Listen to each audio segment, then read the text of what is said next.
Estamos aqui para dar voz ao povo, em defesa dos cidadãos, pela dignidade humana. Todos temos deveres, mas também todos temos direitos. Será que existe justiça? Isto é o povo a falar.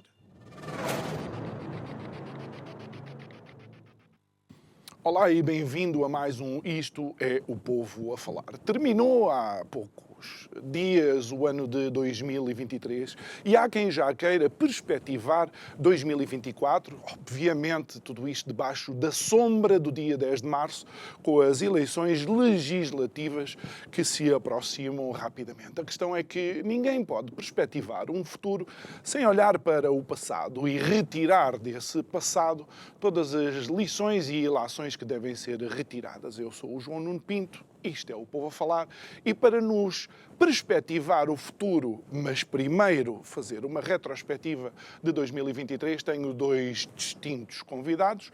À minha direita, o Sr. Engenheiro Henrique Neto, que foi candidato à presidência da República e também nosso convidado habitual. À minha esquerda, o Telmo Fernandes, também se calhar é doutor, não sei, o doutor Telmo Fernandes, que também é o nosso convidado habitual e hoje teve, por assim dizer, a amabilidade de vir desde a cidade invicta para estar sentado ao nosso lado. Boa noite, Telmo. Um gosto, obrigado. Obrigado. E boa noite também, Sr. Engenheiro. E vamos começar por aquilo que é provavelmente a grande marca de 2023, começaria talvez pelo Sr. Engenheiro, que é a degradação do sistema democrático em Portugal e começando não só pela demissão do governo, também pela ação do Presidente da República. Acha que este ano fica marcado, de facto, na nossa democracia como sendo um ano de democracia doente? Bom, a democracia portuguesa já há muitos anos está doente.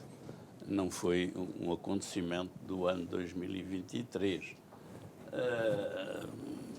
Depois dos primeiros anos quentes da Revolução, pouco a pouco, os partidos políticos tomaram conta da democracia e conseguiram-no principalmente através das leis eleitorais.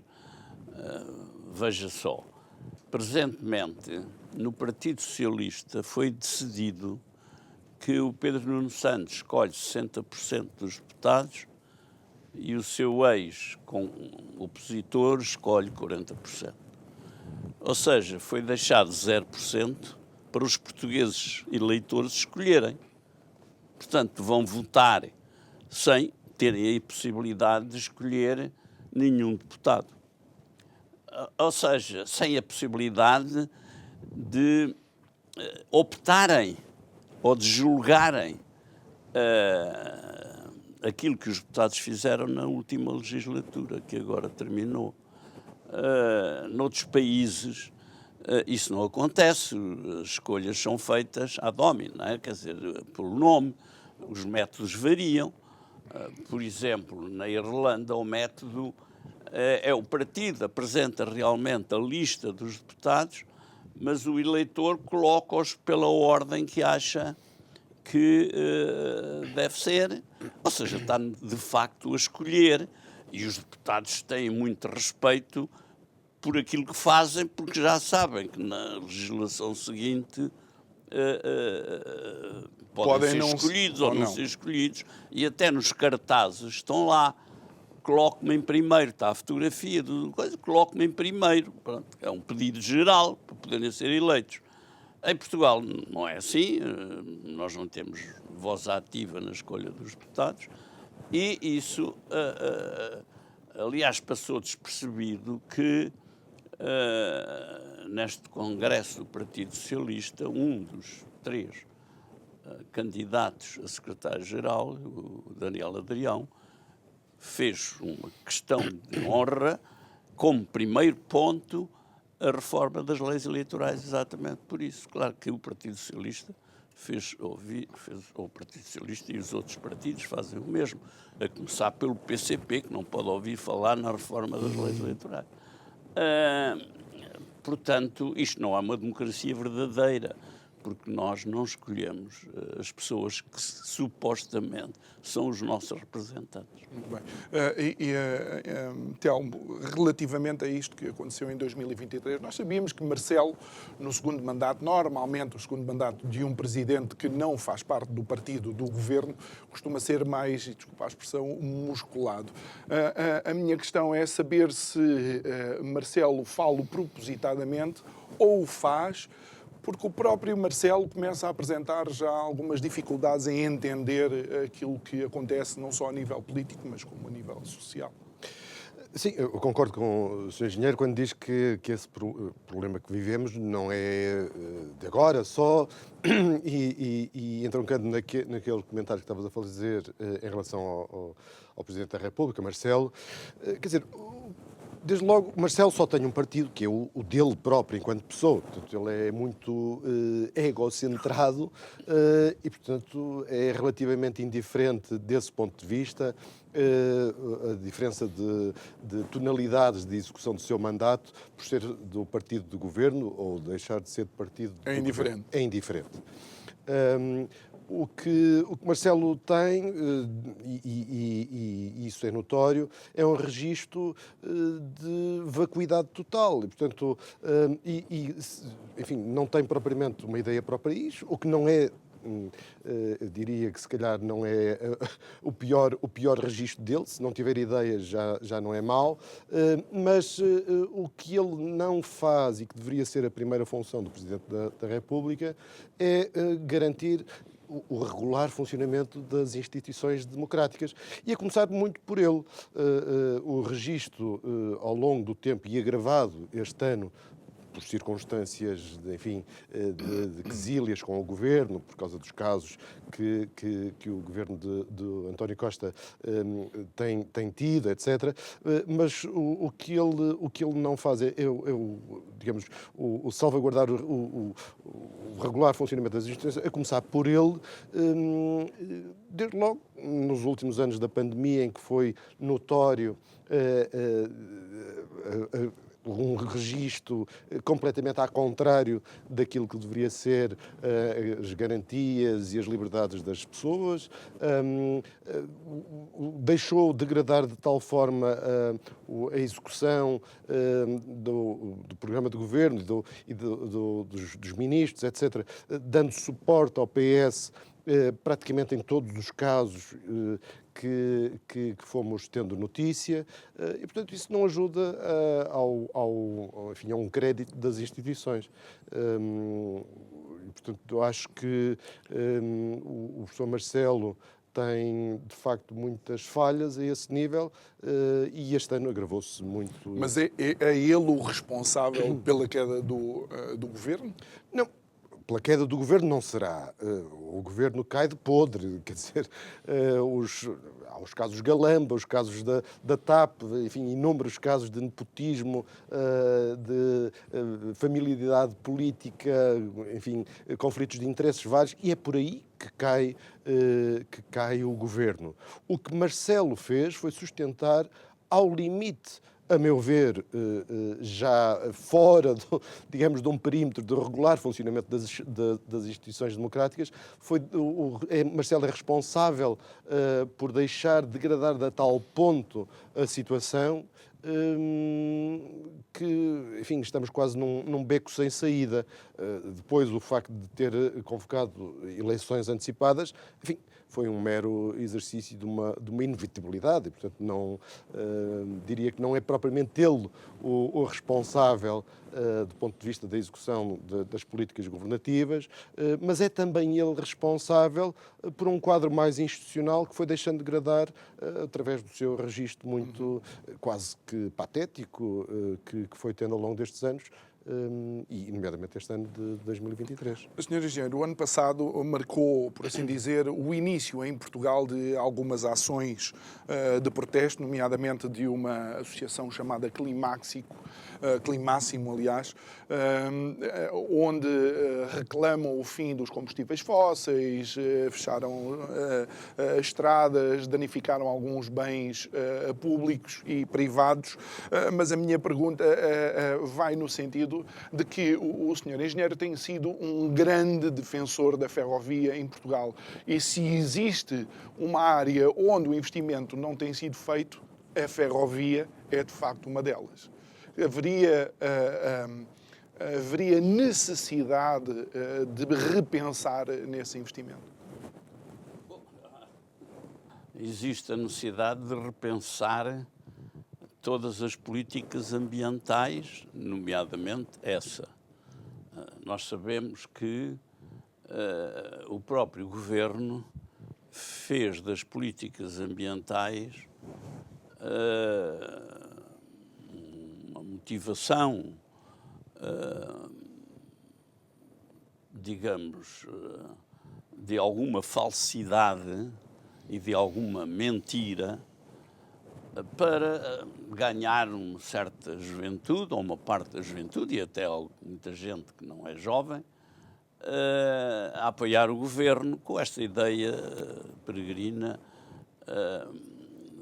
das necessidades de redução de CO2, etc., que eu não nego, mas que reconheço, o governo tomou todas as opções erradas para o fazer, nomeadamente económicas, porque ao fechar, por exemplo, a refinaria de Matosinhos, ou ao fechar as centrais elétricas a carvão, provocou que a gente está a importar de Espanha uma parte muito relevante da nossa energia elétrica, porque as energias renováveis, eólicas e solares, são intermitentes. Há, quando não há, vem de Espanha. Isso tem efeitos económicos muito importantes. Mas, ao mesmo tempo, os governos criaram a prioridade do transporte rodoviário, criaram as autoestradas onde se gastou o que tínhamos, o dinheiro que tínhamos e aquilo que não tínhamos, e se desprezou a ferrovia, que é a forma correta de combater, digamos, os efeitos negativos do CO2. E hoje é notícia de que o dinheiro que a Europa tinha para a ferrovia vai ter que ser devolvido se não for aprovado. Até dia 18, creio eu, o plano para a ferrovia em Portugal. Pois, eu espero que não aprovem mesmo, porque, repare, a ideia peregrina do Pedro Nuno Santos, novo secretário-geral do PS, é de que, através da manutenção da bitola ibérica, Portugal evita a concorrência internacional, ou seja, mantemos a CP e a Medway, que é os transportes de carga, com monopólios internos do país, sem a concorrência internacional. E as empresas portuguesas exportadoras, nomeadamente, que estão nomeadamente no centro e no norte do país, que paguem a conta quando se começar a tornar impossível, por razões de custo, o transporte rodoviário das mercadorias para a Europa. Mas nós já estamos a pagar uma fatura muito elevada do investimento estrangeiro, porque o investimento, por exemplo, um lado também porque o PRR espanhol tem outras características, mas o investimento estrangeiro, industrial principalmente, está a ocorrer na zona de Valência por uma razão muito simples, porque a Valência tem um porto de grande qualidade e tem uma ferrovia que vai até à Europa. E, portanto, as empresas internacionais, que hoje não são empresas produtoras, são empresas montadoras, como a Alta Europa, que recebem componentes e peças e sistemas de todo o mundo, que os montam e mandam o produto final para todo o mundo, a logística tornou-se o fator determinante do investimento.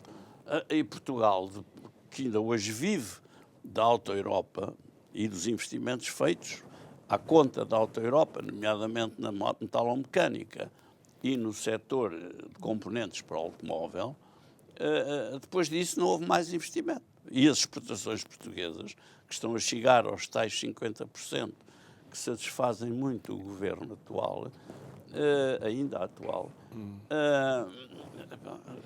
Mas não falemos, são mais que insuficientes. não falemos desses 50%, porque eu sempre questiono, quando analisamos a percentagem da exportação, se o turismo está incluído ou não. E se incluir o turismo como setor exportador, estamos a fazer uma análise que, do meu ponto de vista, não é mais... A exportação da Irlanda são 105%. Os outros países do norte da Europa, ou seja, os países da antiga cortina de ferro, exportam entre 70% e 90%. Os países de pequena dimensão, só os países como a Alemanha, a França, eventualmente a Itália, é que podem exportar 50%, porque têm mercados internos muito fortes, muito grandes e, portanto, podem produzir para os mercados internos numa grande... Agora, Portugal não. Repare, uma empresa que faz, sei lá, palitos, suponhamos, e que compra para concorrer e ter palitos a baixo custo, tem que comprar uma máquina que faz palitos aos milhões. Bem, passado 2 dias de produção, a empresa já fez um mercado internacional. Só que essa máquina custa muito dinheiro. E os fazedores de palitos em Portugal não podem comprar uma máquina dessas. Logo, nós importamos palitos. É muito fácil compreender o sistema. É sintomático. Telmo, relativamente às ações da Climáximo e também àquilo que parece que uma necessidade de Portugal estar na linha da frente daquilo que são as respostas às ditas alterações climáticas. Sim, neste caso seriam as linhas de trás, porque a Climáximo defende um conjunto de medidas que nos colocariam no fim de linha do desenvolvimento económico. E não é desenvolvimento económico que por si só que interessa, mas isso criaria situações de pobreza ainda mais extrema, de dualidades na sociedade que seriam absolutamente impensáveis. Mas eu gostava de pegar no tema da Climáximo que tu introduziste e ligar com o tema anterior, porque o que me parece fundamental, algumas ideias fundamentais sobre estas ações, é desde logo serem movimentos absolutamente antidemocráticos, subversivos do nosso sistema democrático.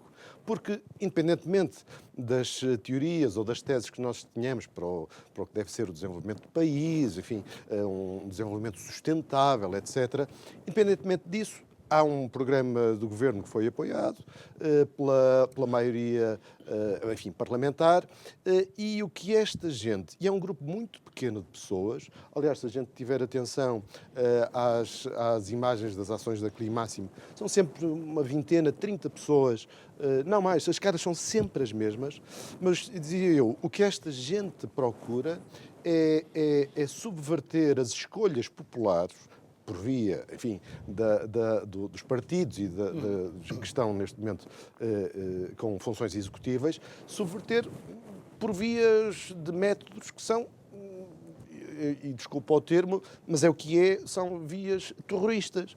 E, portanto, isto é completamente subversivo. E o que espanta é que a maior parte das instituições, dos visados, sejam membros do governo, empresas,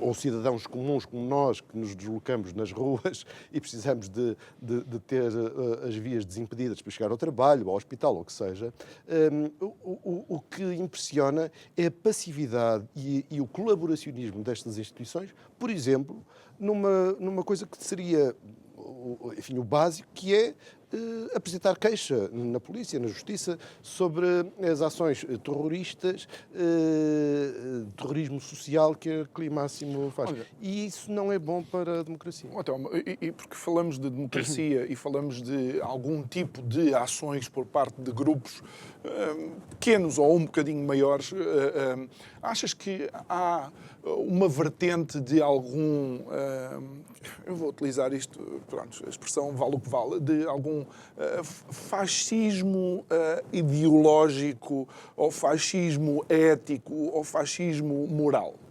Sim, o Climáximo é o paradigma da instituição ecofascista, porque quer impor, por via da força, uma visão do mundo que é extremamente minoritário, que é deles, a toda a... Que tem direito a ter. Ninguém está aqui a dizer que eles não podem pensar um mundo diferente, não é? Claro, têm as ideias que têm. O que não podem é querer impor por via da força ou por via legal um pensamento único igual ao deles a todo o resto da sociedade. E, portanto, desse ponto de vista,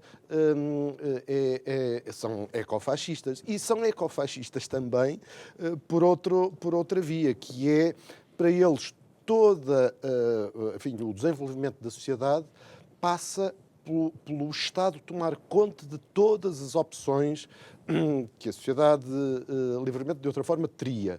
E, portanto, é sempre pela via legal, pela imposição da força da lei, que tudo se resolve. A sociedade desenha-se a régua e esquadro por via da lei. E o fascismo é isso, é concentrar tudo no Estado, o Estado tudo decidir sobre todos os aspectos da nossa vida. É por isso que querem impor pela via legal o estilo de roupa que nós utilizamos, que é roupa dita ecológica ou não é, querem impor pela via legal que as pessoas optem, mesmo que não tenham dinheiro para isso, por automóveis elétricos, querem nos impedir de viajar de avião porque supostamente cria grandes problemas na atmosfera, e é sempre isso. E isso, enfim, não é nenhum eufemismo aquilo que estamos a dizer, é absolutamente fascismo, neste caso, fascismo dito ecológico. Mas não interessa, a Climáximo não interessa tanto, por paradoxal que pareça, as questões ambientais, porque eles é uma instituição, é um grupo informal, liderado, como se sabe, pelo genro do Francisco Louçã, que, aliás, esse genro e líder da Climáximo é tão cobarde que nunca aparece a dar a cara por as ações e a tomar responsabilidade daquilo que ele incentiva que seja feito por jovens, enfim, que têm, aliás, notórios problemas de ansiedade e de equilíbrio mental, nunca aparece a dar a cara por isso, mas dizia eu, a Climáximo procura abraçar todas as causas que possam existir, seja o ambiental, seja as questões de género, ou o que seja, mas o que ideologicamente eles querem impor é uma sociedade absolutamente marxista e totalitária, neste caso. Bem, regressando àquilo que também marcou o ano passado foi o ano da inflação. Mas, de alguma forma, nós conseguimos entender por alguma narrativa que recebíamos dos responsáveis governativos que a inflação era culpada de tudo. Ou seja, o BCE, porque não mexia nas taxas de juro, é que era o grande responsável pelas dificuldades económicas em Portugal. Isto não soa a sério. Bom, a inflação é sempre um problema para as economias de qualquer país. Na medida em que reduz o poder de compra dos salários, permite que o Estado arrecade mais dinheiro dos contribuintes do que seria natural sem a inflação e, portanto, qualquer economista com 2 dedos de testa defende o combate à inflação e há regras mais que estudadas e mais que praticadas para o combate à inflação, e uma delas é a subida das taxas de juro E o Banco Central Europeu atrasou-se nesse processo, que os norte-americanos estiveram à frente do processo e resolveram o problema, ou pelo menos reduziram a inflação mais rapidamente que a União Europeia. Mas não achou... Portugal, como é costume, através do governador do Banco de Portugal, como é costume, pôs a política à frente da economia e andou para aí a dizer que o Banco Central Europeu, ou pelo menos defendeu em Munique, em Frankfurt, acho eu, o excesso da subida das taxas de juros. Quer dizer, mas não achou um pouco ambígua a comunicação do Governo, uma vez que, por causa precisamente da inflação, o Governo estava a arrecadar muito mais receita? Pois, mas repare, o grande problema do nosso país é que a verdade e a mentira na política deixaram de ser separáveis. Mente-se com a maior das naturalidades, diz-se coisas que não têm uma base objetiva para se dizer. Às vezes, não sei bem, quando estão a falar, o fazem por consciência de que querem enganar as pessoas ou apenas por ignorância, porque dizem coisas que são, enfim, há bocado citei a questão da Vitória Ibérica e dos monopólios, que é uma coisa absurda, que vivermos na União Europeia e no meio do mundo ocidental, onde a concorrência é a base do conceito do modelo económico, e dizer que não queremos concorrência. Quer dizer, isto deveria mostrar aos portugueses que vivemos num país irreal, mas não mostra. Portanto, há aqui... E não mostra porquê? Porque o Governo diz coisas que depois a comunicação social não consegue desmontar. E não consegue, não é porque não saiba, é porque não quer. E nós ouvimos, ligamos as televisões, um canal, e estão um conjunto de comentadores a dizer barbaridades. Depois ligamos para outro canal e estão outros comentadores a dizer as mesmas barbaridades e assim sucessivamente. É um conjunto de papagaios, não é? É um conjunto de papagaios. E lá de tempos a tempo aparece alguém a dizer coisas com algum sentido. Mas rapidamente desaparece. Tenho a ideia que na SIC, o programa Negócios da Semana, que era um dos poucos locais onde se diziam coisas com algum sentido, ultimamente não tenho visto que o programa desapareceu. Portanto, provavelmente, mas sabe quem é que eu faz tenho à visto? Sua alma. Sabe quem é que eu tenho visto na SIC recentemente? O filho do Primeiro-Ministro. Sim. Presidente da Junta de... Não sei se é, ali ao pé das Amoreiras. Está bem, agora aparece também como comentador. Pois, e o secretário-geral do Partido Socialista ainda lá deu uns dedinhos que, se não fosse eleito secretário-geral, provavelmente seria um comentador encartado. Aliás, repare, em Portugal, todos os eleitos do povo foram comentadores das televisões, não é? O António Costa passou a vida na televisão. O Sócrates, nem se fala. O Presidente da República, o comentador mor do reino. Portanto, hoje, ninguém seriamente pode concorrer a um lugar elegível na hierarquia política se não for um comentador de televisão. Por mais competências que tenha. Principalmente se for competente.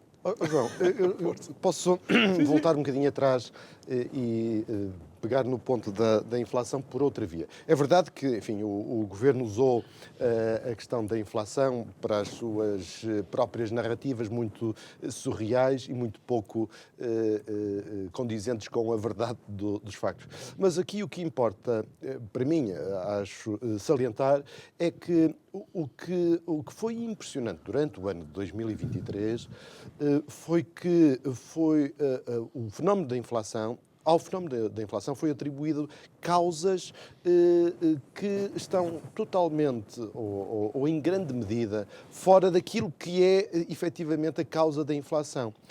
Desde logo disse que a inflação tinha sido por causa da pandemia. E, portanto, eu nunca vi em nenhum país um vírus respiratório causar inflação. Nunca vi. Disse que teria sido a guerra da Ucrânia a gerar a inflação que vivemos no país e, enfim, em geral, pelo mundo fora. Depois temos o caso dos conflitos, do conflito em Israel. Tudo serve de desculpa, menos aquilo que é a verdadeira causa da inflação. A inflação é sempre um fenómeno monetário. E o que foi e é sempre a causa da inflação é a colocação em circulação de moeda a mais. Isso foi a política consistente durante anos e anos e muito exponenciada nos anos ditos da pandemia, em que o Banco Central e as políticas dos bancos centrais nacionais, mas a política do Banco Central Europeu, foi injetar na economia massa monetária. E isso é que causa a inflação, assim como gastos públicos em barda, nomeadamente nos últimos anos, que teria sempre esta consequência. E, portanto, foram más opções políticas dos vários governos, nomeadamente o governo de António Costa, a injetar dinheiro para cima dos problemas, a injetar moeda na economia, que inevitavelmente gerou um fenómeno de inflação que hoje é visível na carteira de todos nós. E, portanto, esconder essas más opções políticas e os resultados dessas más opções políticas com narrativas capciosas parece-me, enfim, triste, mas é muito a imagem e a narrativa que passa também nos... Serviu de bode expiatório. Olha, Claro. queres dar uma perninha relativamente àquilo que o Sr. Engenheiro falou da comunicação social e dos comentadores? Sim, quer dizer, os comentadores, como o Sr. Engenheiro estava a dizer, basicamente comentam em uníssono, não é? Quer dizer, é muito pouco frequente, mesmo para quem faz um zapping entre os vários canais, ver opiniões desalinhadas, salvo raras e honrosas exceções. O grosso, enfim, dos comentadores tem uma opinião que é sempre a narrativa dominante. E o que impressiona em Portugal, ao contrário de outros países, por exemplo, é que os comentadores têm sempre, ou quase sempre, uma perninha na política. Ou então são jornalistas sem, enfim, nenhum grau especial de especialidade nas matérias que comentam. Quando vemos noutros países, por exemplo, em Inglaterra, debater um tema qualquer, por exemplo, ferrovia, trazem-se especialistas efetivos naquele tema. Não se traz para comentar a realidade política e económica do país gente que tem conexões mais ou menos diretas e, portanto, afinidades mais ou menos diretas com partidos. E, portanto, isso mina tudo do que é o comentário e o que deveria ser colocar em cima da mesa vários ângulos de análise, várias perspectivas, para depois o cidadão, enfim, ter uma opinião informada com base em vários pontos de vista. E isso tornou-se mais evidente, de facto, na pandemia, onde mesmo no início da pandemia a análise que era feita... E voltamos ao fascismo novamente. Aí claramente parece que querem regressar a esses tempos, mas em que não era possível ter uma opinião crítica, divergente, que fosse minimamente desalinhada com aquilo que era o mainstream. Isso aí, claro. Senhor Engenheiro, aquilo que aconteceu também e que marcou o ano passado, ou tem marcado, digamos, estes últimos anos, é que com o aparecimento de um novo partido político à direita, onde as sondagens mostram uma eventual tendência de crescimento, fala-se muito nas chamadas linhas vermelhas. Quando temos claramente 50 anos que vão ser celebrados este ano de democracia, onde a tendência dos governos de esquerda é esmagadora, Como é que nós podemos ler esta dicotomia entre os partidos que já estão no Parlamento há mais tempo, manterem esta distância de um partido que eventualmente poderá dar uma maioria parlamentar à direita? Antes de ir a esse ponto, que irei, se me permitir, eu gostaria de dar um exemplo ainda sobre as questões anteriores da inflação, que é um exemplo muito educativo. Repare, o governo conseguiu um feito notável de convencer o país, convencendo os comentadores políticos, de que a dívida pública estava a diminuir. Ora, de facto, a dívida pública nos 8 anos do Partido Socialista cresceu mais de 72 mil milhões de euros. Portanto, o governo socialista conseguiu este efeito extraordinário, que foi dizer que aquilo que estava a crescer estava de facto a reduzir, com o sofisma de criar a ideia da relação com o PIB. Bem, a relação com o PIB cresce, desce, etc., mas não tem nada a ver com a dívida que a gente tem a pagar mais tarde ou mais cedo. Mas o mais espantoso não é que o governo tenha feito isso, enfim, era do seu interesse convencer os portugueses disso. O espantoso é que os comentadores de todos os setores da sociedade passaram a utilizar a percentagem e a dizer que aquilo que eles diziam que desciam estava de facto a crescer. Com efeitos que não são meros efeitos superficiais. Quer dizer que nós, portugueses, estamos a viver muito mais com os recursos que vamos buscar ao crescimento da dívida, mais os recursos da União Europeia e não com a produção da riqueza nacional. Ou seja, estamos numa vida a criar um modelo económico completamente artificial. Mais tarde ou mais cedo não é sustentável. São os vindouros que estão a pagar a nossa vida atual. Claro. Não é? Voltando agora à questão que me coloca. Repare, sobre as linhas vermelhas, a extrema-esquerda e a extrema-direita são iguais, são espelhos da mesma imagem, ainda que apresentados de maneira diferente. E repare, o crescimento do Chega é equivalente à redução do voto no PCP e no Bloco de Esquerda. E provavelmente, desta próxima vez, nas próximas eleições, da redução do voto no próprio PS. Porque os votos do Chega vêm de algum lado e não são certamente entidades sobrenaturais que vão lá votar. Da classe média alta, educadas, formadas, licenciadas, chame-lhe o que quiser. Ou seja, este efeito tem sido aproveitado pelo Partido Socialista para promover o Chega. Porque, ao promover o Chega, está a reduzir o poder do Bloco de Esquerda e do PC e, de alguma maneira, pensa, do PSD. Portanto, é do interesse do Partido Socialista criar essas linhas vermelhas para evitar que o PSD possa criar uma maioria e o PSD já, de alguma maneira, caiu na armadilha dizendo que não governará com o Chega ou que não governará se não ganhar as eleições, ou etc, etc, etc. Portanto, temos aqui uma situação.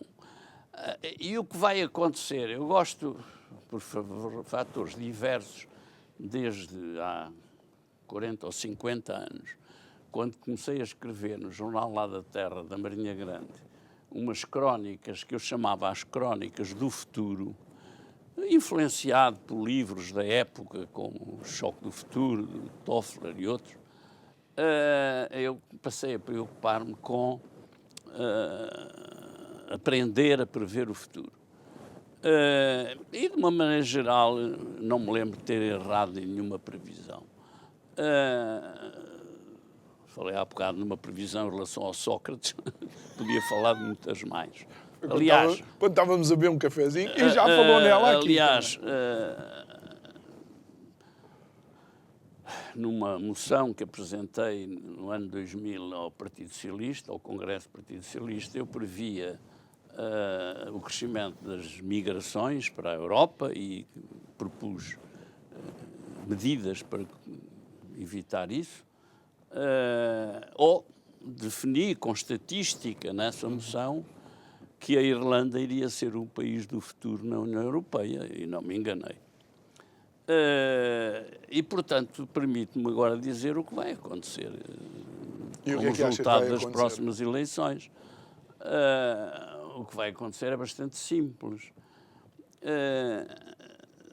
Como o PSD, mesmo que ganhe as eleições, não terá maioria para governar, é natural que isso se apresentar um programa de governo, provavelmente vai ser chumbado pelo Chega. O que vai acontecer é que o PS vai apresentar, na situação de minoritário, o seu próprio programa, que será também chumbado, por razões óbvias, e isso será a desculpa natural que o Pedro Nuno Santos terá para fazer coligação à esquerda, se isso lhe permitir a maioria suficiente, o que também não é completamente certo, mas é provável.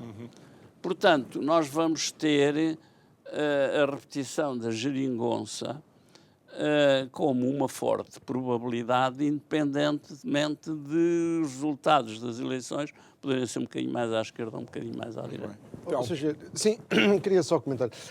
Aqui o Sr. Engenheiro estava a falar da transferência de votos de vários partidos para o Chega. Enfim, um fenómeno que está estudado é que a grande transferência de votos para o Chega vem do PSD. Portanto, a grande componente de votos do Chega é do PSD e, no caso do Alentejo, até vem do PCP. Bom, mas era uma parte que penso que é mais por aí. Mas repare, neste momento, o PS e o PSD estão mais ou menos iguais, não é? Ou semelhantes. Quem está a descer é o PC e o Bloco de Esquerda. Certo. Ok. Eventualmente. A questão do Chega... e das linhas vermelhas. Das linhas vermelhas, melhor dizendo, exatamente. Volta a tocar naquele ponto essencial que é a qualidade da nossa democracia. O Chega não é responsável por nenhum fenómeno especial antidemocrático. Não, o Chega não teve responsabilidades na sociedade para o estado atual da nossa democracia. Pelo contrário, o Chega surge por deficiente prestação de outros partidos, de outras agremiações políticas, em darem corpo e voz a fenómenos sociais e de contestação que se vive no nosso país. E as linhas vermelhas são um fenómeno, ele sim, verdadeiramente antidemocrático, porque o que estamos a dizer é que uma parte significativa do eleitorado, estimativas agora apontam para acima de 15% do eleitorado em Portugal, é gente deplorável. E, portanto, isto é uma subversão do que é, de facto, a democracia. Eu não me importa tanto pouca virtude e tática do Luís Montenegro, dizer que faz uma linha vermelha ao Chega, por isto ou por aquilo. O essencial é desconsiderar uma parte significativa, e é o terceiro maior partido neste momento em Portugal, desconsiderar uma camada significativa dos portugueses, quase que, eles não dizem isso, mas na prática sente-se que é esse o sentimento, como se fosse gente deplorável. E, portanto, dizer que não, enfim, não se faz acordos ou entendimentos com um partido tão significativo quanto isso, é o primeiro caminho para manter a situação atual, que é o PS ficar no governo. Por muito, enfim, pouca simpatia que a gente possa ter com algumas ideias do Chega, ou com muitas ideias do Chega, ou se calhar com a maioria das ideias do Chega, um entendimento para tirar o PS do governo não implica que, digamos, o ideário completo do Chega seja incorporado... Mas aí também tens o Iniciativa Liberal que até queria mudar de lugar onde se sentam no Parlamento, por causa do Chega. Não sei se era por causa do Chega, ou se, enfim, sentem-se onde quiserem. Não, a questão é que quando há um partido até mais dominante, pequeno que seja, neste momento o PSD, digamos, o seu parceiro, que é mais pequeno, obviamente, está até mais condicionado se integrasse uma solução governativa. E, portanto, colocar de fora estas hipóteses não precisa de ser uma coligação pré-eleitoral, não precisa de ser um governo de coligação. Não precisa ser uma geringonça à direita, basta um entendimento. Um entendimento, perde-se o essencial que neste momento o país precisava, que é mudar de rumo, desde logo tirando, digamos, o PS que colonizou toda a administração pública, enfim, todas as decisões do país, tirar o PS do governo. E se isso não for conseguido, e muito dificilmente será sem acordos com o Chega, enfim, voltamos à mesma situação que estávamos e que desembocou neste dissolver da Assembleia. Ainda sobre isso, repare, o Chega também se põe a jeito. É bom não esquecermos isso. O Chega escolheu uma linguagem que, se por um lado é muito atrativa para os setores da sociedade do protesto, que era, aliás, o campo do Bloco de Esquerda e do PCP, políticas de protesto, foram ganhas pelo Chega, mas com uma linguagem que não é muito atrativa para os setores que podem realmente mais racionais. E moderados, eventualmente. Moderados, eventualmente, que podem provocar as mudanças, de facto. Mas, pelos vistos, é atrativo para pelo menos 15% ou 20% dos portugueses, não é? Esperemos que não seja para 20% ou mais. Mas essa é que é a questão. E essa é a questão. Nós não podemos, eu penso que seria muito ingênuo da nossa parte dizer que 15% das pessoas, ou mesmo os 7% que têm, não sei se é 7 ou 8 ou 10 ou 12 ou lá o que é, são tudo pessoas sem preparação intelectual. Isso também não é intelectualmente honesto. Eu falei da linguagem, okay. Não falei de pessoas. O Chega utiliza uma linguagem com intenção óbvia de chocar, ganhar o protesto, etc., mas não se apresenta com um conjunto de ideias e um programa credível para mudar as políticas do PS num determinado sentido, de alguma eficácia. Eu não estou aqui a defender o Chega, mas programas credíveis, o PS então é que não tem, não é? Pois não, mas por isso está a criar um vazio. Repare, qual é o objetivo do Pedro Nuno Santos, ou qual foi visível durante este Congresso? Foi dizer, esqueçam tudo o que o António Costa fez. Ele não disse, mas eu sei. Que ele pensa que o António Costa fez a maioria das coisas mal, não é? Aliás, essa é a convicção dele, evidentemente não o disse, mas agora vamos mudar e este é um novo PS que vem aí com outras políticas, etc, etc. É uma característica do PS, reinventar-se. Hoje o João Miguel Tavares traz a sua coluna no Público em que ele diz: se este PS não vos agrada, não há problema, o PS tem mais. Eles apresentam outro qualquer para esquecer o passado. E falo com sucesso. Vamos ser francos, Se está a olharmos fazer para as isso com eleições. grande sucesso. Senhor Engenheiro, Portanto, temos que nos perguntar o que é que está mal. 2024 é essencial para Portugal? Vai ser um ano marcante? Não sei se pela positiva, lá marcante será. Então, Só não sei se pela Não vai haver positiva ou se pela mudanças, acho negativa. eu, infelizmente. Muito bem. Olha, Engenheiro Henrique Neto, Telmo Fernandes, obrigado por terem estado aqui connosco. Obrigado a si que nos acompanhou em mais um programa onde tentamos fazer uma retrospectiva, seguido de uma eventual perspectiva daquilo que será o nosso futuro, pensando naquilo que foi o passado. Sabe que pode rever estas conversas no YouTube do Isto é o Povo a Falar e queremos também que saiba que nas redes sociais a sua participação e a sua colaboração são importantes. Resta-me agradecer e amanhã estamos de volta à mesma hora. Boa noite.